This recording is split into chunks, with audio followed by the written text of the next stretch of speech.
의녀 예진아 씨와 약초꾼 만초의 비밀. 먼저 이야기 들어가기 전에 구독과 좋아요 부탁드립니다. 그리고 지금 시청 지역을 댓글로 남겨주시기 바랍니다. 강원도 깊은 골짜기, 벙어리 산거지로 불리는 약초꾼 만초가 살고 있었습니다. 덥수룩한 수염에 해진 옷, 절뚝거리는 다리. 불황자 같았지만 그의 눈빛만은 형형했지요. 만초는 매일 귀한 천종산삼을 캐도 팔지 않고 마을 끝 초가집 담 너머로 던져 넣습니다. 그곳엔 대궐 내의원 출신이나 모함받고 쫓겨난 예진 아씨가 살고 있었습니다. 만초 장군, 이 산삼은 그놈들의 명주를 끊을 독을 만드는 데 쓰일 것입니다. 벙어리인 줄 알았던 만초가 굵은 목소리로 답합니다. 조일량, 그놈이 내일 이 고을 사또로 부임한다더군.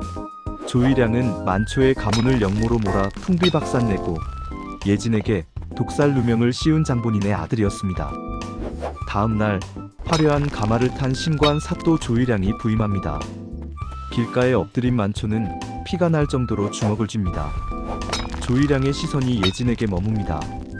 이런 총구석에 저토록 고결한 여인이? 그는 예진이 자신이 쫓아낸 그 유이인 줄 모른 채 탐욕을 드러냅니다. 만초는 품속의 낡은 낫을 만지작거립니다. 내 발로 지옥에 들어왔으니 10년의 한을 풀어보마. 그날 밤 예진이 은침 꾸러미를 들고 찾아옵니다. 사또가 저를 부를 것입니다. 제 발로 관아에 들어가 안에서 그놈의 맥을 끊겠습니다. 만초는 대답 대신 마당의 바위를 향해 낡은 낫을 휘두릅니다. 화강, 바위가 두 동강 납니다. 무공이 회복된 것입니다. 예진은 만족스럽게 미소 짓고 두 사람의 시선은 관아의 불빛을 향합니다. 피의 복수극, 그 서막이 올랐습니다. 예진이 정갈한 옷차림으로 사또가 보낸 가마에 오릅니다. 마을 사람들은 저 가련한 아씨가 이제 사또의 놀이개가 되겠구나라며 혀를 차지만 가마 안예진의 눈빛은 서리빨보다 차갑습니다. 품 안엔 침통과 만초가 만든 치명적인 약초가루가 숨겨져 있었지요. 관아 내당, 조일량이 예진을 훑어봅니다. 내 의술이 용하다 들었다. 내가 주는 이명단에 있는 자들을 아무도 모르게 잠들게 해라. 정적들을 제거하려는 비열한 수법이었습니다. 예진은 떨리는 척하며 답합니다. 정결한 약실이 필요합니다. 조일량은 관아 뒤채 별당을 내어주고 예진은 관아 내부에 합법적인 요새를 만듭니다. 한밤중 만초가 담을 넘지만 사설 무사들이 에워쌉니다. 위기의 순간들을 넘기며 예진은 사또의 신뢰를 얻고 만초는 경비를 하나씩 무력화시킵니다. 조일량이 약 완성을 확인하러 오자 예진은 탕약을 내어놓고 직접 마십니다. 의원은 스스로의 약에 목숨을 거는 법입니다. 사실 그 약은 기운을 돋우는 영약이었으나 조일량에게는 서서히 몸을 굳게 만드는 독초의 향을 섞어두었습니다. 관아 뒷마당에서 만초는 호위무사 대장과 마주칩니다. 그 낫 어디서 난 거냐? 무사대장은 낫 끝에 문장을 발견합니다. 국왕직속 비밀 결사의 상징이었습니다. 만초의 정체가 발각될 절체절명의 순간 만초의 눈빛이 변하며 무사를 제압합니다. 내 아버님이 쓰시던 칼을 녹여 만든 낫이다. 네 놈들 피를 묻히기엔 아까운 물건이지. 예진은 사또의 신뢰를 얻어 관아 내부의 모든 독점권을 손에 쥐었고 만초는 삼엄한 경비를 무력화시킵니다. 조일량은 자신이 예진을 부린다고 생각하지만 사실 그는 두 사람이 쳐놓은 거미줄에 제 발로 걸어들어온 파리일 뿐이었습니다. 조일량의 생일 잔치날 곱게 단장한 예진이 술단지를 들고 나타납니다. 사또, 제가 특별히 조제한 백년술을 올리고자 합니다. 한 잔만 마셔도 백년의 기운이 솟는 약술이죠. 하지만 그 술은 특정 향을 맡으면 온몸의 맥이 풀리는 비장의 약술이었습니다. 잔치가 무르익을 무렵 관아의 촛불이 일시에 꺼집니다. 불이 켜졌을 때 연회장은 아수라장이었습니다. 술 마신 관리들이 바닥에 쓰러져 움직이지 못합니다. 제가 말씀드렸지 않습니까? 100년 동안 잠들 기운이라고요. 지붕 위에서 만초가 내려섭니다. 은빛 갑옷을 입고 가문의 가검을 든 모습. 조일량, 오늘이 내 놈 가문의 제삿날이다. 정의 무사들이 달려들지만 만초의 검술은 신의 경지였습니다. 번개 같은 몸놀림으로 급소만을 정확히 타격합니다. 예진은 장부를 조이량 앞에 던집니다. 내 놈이 가로챈 백성들의 곡식 장부. 내 아비가 만초 장군의 가문을 몰락시킬 때 조작한 가짜 밀서. 그리고 전하의 밀지가 여기 있다. 만초가 조이량의 목에 칼을 대려는 순간 군영의 군사 수백 명이 관할을 포위합니다. 예진은 당황하지 않고 비단 주머니를 꺼냅니다. 내명부 상궁의 인장과 왕실의 비밀 서찰이었습니다. 조이량 가문의 비리를 조사하고 즉시 처단하라는 전하의 밀명입니다. 만초가 군사들을 향해 외칩니다. 나는 전직 금군 장수 이만호다. 내 얼굴을 기억하는 자가 없느냐? 노련한 병사들이 무기를 내리기 시작합니다. 조이량이 피를 토하며 쓰러집니다. 예진이 차갑게 말합니다. 제가 당신 침소에 매일 피워둔 안개꽃 향기가 당신을 망쳤습니다. 진짜 암행어사 군단이 들이닥칩니다.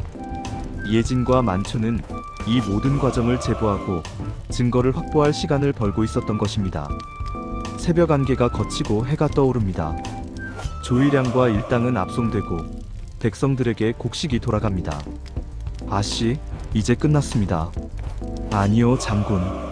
억울한 자 없는 세상을 만드는 시작입니다. 한양으로 향하는 산길. 만초가 예진이 탄 말의 고삐를 잡고 걷습니다. 10년 만에 밟아보는 한양길인데 기분이 어떠십니까? 아씨를 모시고 가는 이 길이 꿈만 같습니다. 같은 시각, 한양의 좌의정 김익선의 저택. 그는 조이량의 아비와 결탁해 만초의 가문을 무너뜨린 진짜 흑막이었습니다. 조이량이 당했다고? 그들이 도성에 발을 들이기 전에 흔적도 없이 지워라. 날이 저물어 주막에 머물게 된 두 사람. 만초의 예민한 감각이 꿈틀거립니다. 주막 주인의 손. 이것은 칼잡이의 손이다. 깊은 밤, 복면을 쓴 암살자들이 난입하지만 이불 안엔 베개만 있을 뿐입니다. 찾는 사람은 여기 있다. 천장 대들보 위에서 만초의 목소리가 들려옵니다. 만초는 낡은 낫으로, 예진은 부채 끝에 약가루로 암살자들을 제압합니다. 우두머리가 떨어뜨린 은화엔 김익선의 문장이 새겨져 있었습니다. 장군, 이제 정면 돌파뿐입니다. 숨어 지내던 10년은 끝났습니다. 이제 당당히 그놈의 심장에 죄의 대가를 꽂아 넣겠습니다. 한양 도성에 도착한 두 사람은 노령의 약재상과 병약한 딸로 분장합니다. 궁궐에서는 각국 사신들이 모이는 대규모 연회가 열립니다. 예진은 희귀한 보양제를 구실로 내의원에 접근할 계획을 세웁니다. 내의원 안에 제가 숨겨둔 비장의 장부가 있습니다. 김익선의 독살음모가 기록된 그 장부만 찾으면 게임은 끝납니다. 내의원 입구에서 예진은 과거 자신을 모함했던 허순과 마주칩니다. 죽었다던 예진이가 아니냐? 그때 김익선이 내의원을 방문합니다. 만초가 짐을 나르는 척하지만 김익선의 시선이 만초의 어깨에 머뭅니다. 고개를 들어보아라. 절체절명의 순간 예진이 가짜로 피를 토하며 쓰러집니다. 위기를 넘긴 두 사람은 비밀 창고로 스며듭니다. 장부를 찾으려 할 때 허숭이 칼을 들이댑니다. 하지만 만초가 제압하자 허숭이 눈물을 흘립니다. 김대감이 내 가족을 볼모로 잡고 있네. 이 장부 어서 가져가게. 장부엔 왕의 동생 진양대군까지 연루된 거대한 영모의 계보가 적혀 있었습니다. 나라를 통째로 집어삼키려 했던 역적들의 명단입니다. 그 순간 김익선의 군사들이 내의원을 포위하고 불을 지릅니다. 만초가 예진을 안고 불길을 뚫고 탈출합니다. 근정전 연회장에 만신창이가 된 두 사람이 들이닥칩니다. 예진이 옥인과 비밀장부를 높이 듭니다. 나라를 좀먹는 거대한 독버섯의 뿌리를 뽑고자 왔나이다. 만초가 약조문을 던집니다. 김익선이 진양대군과 결탁해 왕을 중독시키려 한 증거였습니다. 예진이 말합니다. 좌상의 안색을 보시옵소서. 좌상은 지금 본인이 중독된 줄도 모르고 있사옵니다. 김익선이 쓰러집니다. 좌상이 진상한 약재들은 서로 만나면 독이 되는 성질이었사옵니다. 만초가 금군 대장군의 명패를 내보입니다. 내 이름은 이만호. 역적의 편에 서는 자, 내 검에 목숨을 내놓아라. 왕이 밀지를 펼칩니다. 짐은 이미 그대들의 충심을 알고 있었다. 조정에서 온 공문이여. 이 연회는 이럴 수가 어찌 역적들을 이런 일이? 모으기 위한 받아들이시오. 짐의 덫이었느니라. 이게 무슨 서신이란 신의대가 말이오? 쏟아져 나와 조정에서 온 공문이여. 김익선 일당을 이럴 수가 어찌 제압합니다. 이런 일이? 받아들이시오. 김익선이 해독제를 이게 애걸합니다. 무슨 서신이란 말이오? 예진이 조정에서 차갑게 온 공문이여. 내려다봅니다. 이럴 수가 어찌 이런 일이? 해독제는 받아들이시오. 없습니다. 당신이 이게 무슨 백성들에게 서신이란 준 말이오? 고통이 조정에서 바로 온 공문이여. 당신의 이럴 수가 독이었으니까요. 어찌 이런 일이? 10년의 세월 벙어리로 살며 갈아온 복수의 칼날이 드디어 정의의 이름으로 완성되는 순간이었습니다. 궁궐 앞마당 왕이 선언합니다. 이만호는 정일품 대장군으로 복직, 예진은 어의로 봉하라. 하지만 두 사람은 정중히 사양합니다. 대궐의 화려한 관복보다 산골의 낡은 배옷이 더 몸에 맞사옵니다. 깊은 산골 백성들에게 약초 한 뿌리 다려줄 의원이 없사옵니다. 왕이 허어롭게 웃습니다. 욕심 없는 그대들의 마음이 진정나라의 보배로다. 왕이 하사한 것은 어디서든 약재를 조달받을 수 있는 어사건과 백성 수호의 검이었습니다. 김익선과 조일량 일당은 백성들의 돌팔매를 맞으며 유배길에 오릅니다. 진정한 권선징악의 결말이었습니다. 수개월 뒤 강원도 산골, 낡은 옷 입은 만초가 지게를 치고 산을 내려옵니다. 더 이상 다리를 절지 않고 즐거운 콧노래가 흘러나옵니다. 예진이 약초를 말리며 그를 맞이합니다. 이웃 마을 죽어가던 아이가 그들의 치료로 살아나고 사람들은 그들을 신선부부라 부릅니다. 만초가 사용하는 낫은 이제 더 이상 사람을 베는 무기가 아니었습니다. 그 낫으로 캔 약초는 세상의 온갖 병을 고치는 활인의 칼이 된 것입니다. 세월이 흘러 백발이 된 두 사람 앞에 왕의 밀사가 찾아옵니다. 만초가 조용히 웃으며 말합니다. 전하께 전해주게. 우리는 이미 이 산속에서 세상에서 가장 높은 관직을 얻었노라고. 그것은 바로 백성의 이웃이라는 자리라고 말일세. 노을지는 산등성이를 나란히 걷는 만초와 예진의 뒷모습. 억울함은 씻어냈고 복수는 완성되었으며 남은 것은 오직 사랑과 자비뿐이었습니다. 오늘날까지도 사람들은 전합니다.